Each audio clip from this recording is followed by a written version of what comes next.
Salut gang! Il y a un jeune couple qui m'appelle pour faire une inspection sur une roulotte qui convoite en Estrie. Donc on se fixe un rendez-vous, on va chez le vendeur, puis je commence à faire l'inspection de cette roulotte-là. Je vous dresse un peu le portrait de la roulotte. Peinture qui date de quelques années, fait au rouleau, avec bien des poils dedans, bien de la pleure d'orange, puis en bonus des petites bulles.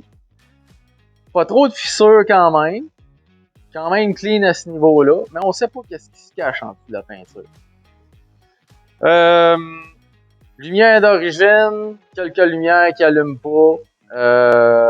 Fenêtre originale, rubber manquant à bien des places, parce que les rubbers sont originaux aussi, donc c'est frites.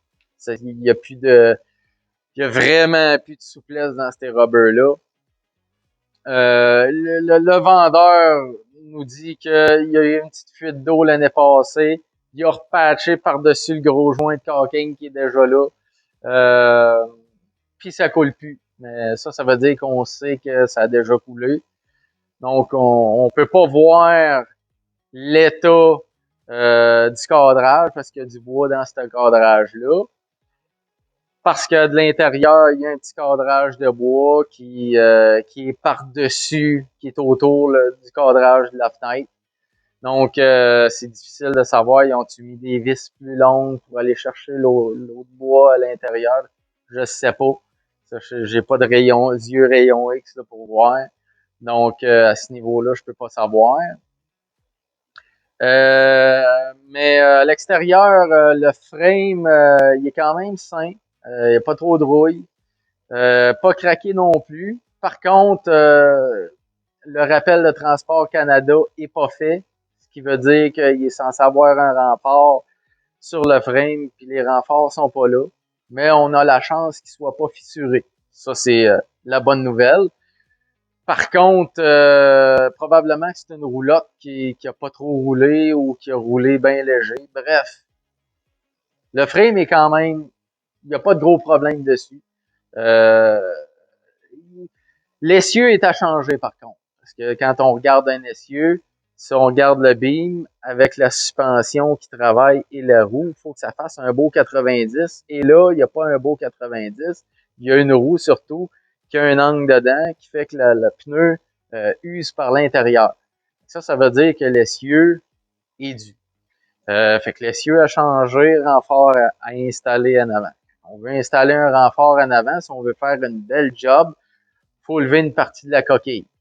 Donc, parce que ça reste de la fibre de verre, puis il faut faire de la soudure, feu, fibre de verre, ça va pas bien ensemble. Parce que la fibre de verre, je vous dis ça de même, quand ça se met à brûler, ça s'arrête pas vraiment, tant que ça finisse par de lui-même. Fait que, on veut pas ça. On va à l'intérieur. Bon, c'est propre. Il y a eu un petit coup de peinture. Vous savez ce que je pense de la peinture à l'intérieur. Mais bon, c'est propre. Il y a eu un petit coup de peinture, c'est propre. Les cadrages autour des fenêtres, ça fait propre. Les coussins ont été refaits par le propriétaire d'avant. C'est propre. Il y a eu un comptoir que le gars il a installé l'année passée. C'est une planche, là. C'est pas un comptoir, là. C'est une planche qui a été mise par-dessus le meuble comptoir. Ben, ça fait propre. Il y a eu des lumières d'aile qui ont été installées. C'est cool, c'est propre. Il y a des fils qui sortent, par contre, quelque part sur le mobilier, là, ce qui est supposé d'avoir une lumière. Ça sort de même. C'est comme bizarre un peu. Personnellement, je m'aurais organisé de mettre une lumière ou carrément des enlever, les fils, mais bref. Ils sont là, on constate ça, puis c'est ça. La tank à eau, il y a une petite fuite, là, ça dégoûte un petit peu, fait que petit problème à corriger là. Les fils sont quand même pas si pires, là, la couette de fil à l'intérieur, c'est quand même pas si pire, mais il y a des connexions que, tu sais, il y a des marettes de maison, pis tout ça. Moi, je capote pas là-dessus, honnêtement, là, des marettes, là, tu sais, ça brasse, là, ces petites roulottes-là. Les marettes, ça lousse. Imaginez des marettes, ça peut lousser dans une maison. Imaginez dans une roulotte. Fait que c'est des vrais connecteurs qu'il faut là, dans une roulotte comme ça. Puis il y a un peu un pêle-mêle des affaires qu'on achète chez Canadian Tire, puis des marettes de maison, puis bref, je trippe pas trop sur l'installation, fait que petite correction à faire là aussi.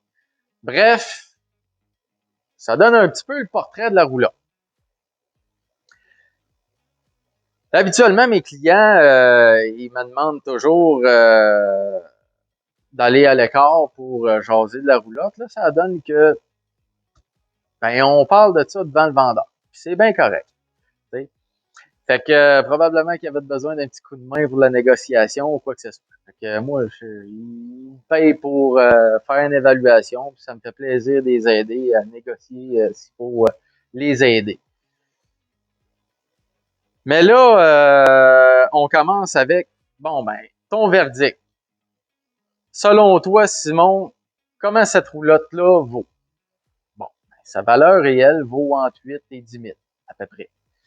Selon l'état calé, parce qu'il y a beaucoup de choses qui sont d'origine, puis il y a beaucoup de choses qui sont pas faites, puis l'essieu est à refaire, puis des renforts à mettre, puis les fenêtres sont loin d'être à la coche, puis ça a pas été nettoyé, puis il y en a une, des louvres qui ouvrent pas parce que le mécanisme est jamais. Le reste, il ouvre par contre, mais tu sais, c'est la peinture, tout ça, puis l'intérieur, c'est propre, mais tu sais, c'est pas wow! Tu sais, fait que dans l'ensemble, c'est entre 8 et 10 000 valeurs réelles. Valeur marchande d'aujourd'hui, on parle de 12, entre 12 puis 15 000. Tu sais, 15 000 étant, je suis motivé puis je suis généreux, là, tu sais. Fait que, ça pour dire, je vois quasiment le vendeur s'effondrer en avant de moi, tu sais. Puis lui, il demande 18, puis il négocie pas en bas de 17 000. T'sais. Fait que, là, je comprends pas. Je comprends pas. Parle, jase avec lui, puis il finit par nous avouer qu'il l'a payé 10 500, puis il a fait des travaux dessus, puis puis le but de revendre la roulotte, c'est de se faire un profit. Bon, ok, je peux comprendre. Hein, tu sais, t'as mis du temps dedans, puis tu veux te repayer quelque part. Bon, ok.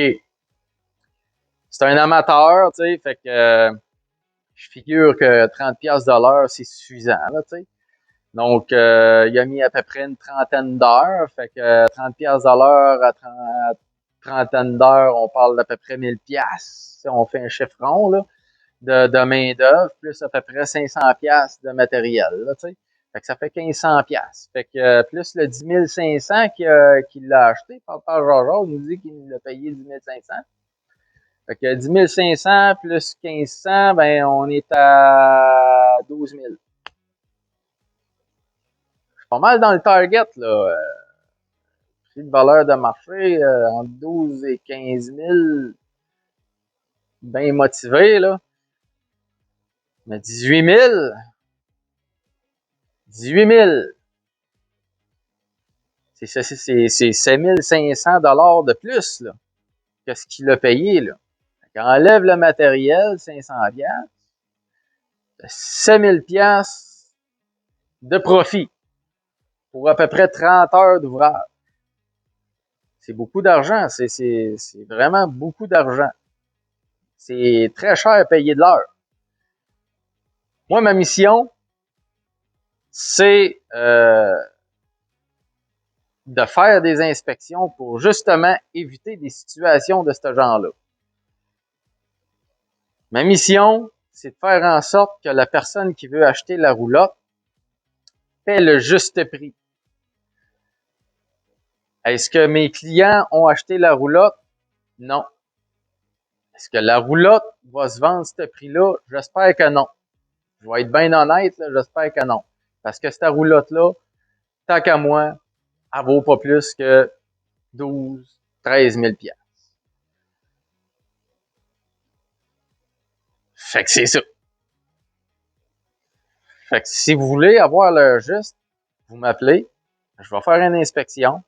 Oui, ça va vous coûter de l'argent, mais ça va vous coûter pas mal moins cher que de payer trop cher pour une roulotte qui en vaut pas son prix. Sur ce, gang, on se revoit à la prochaine vidéo. Salut!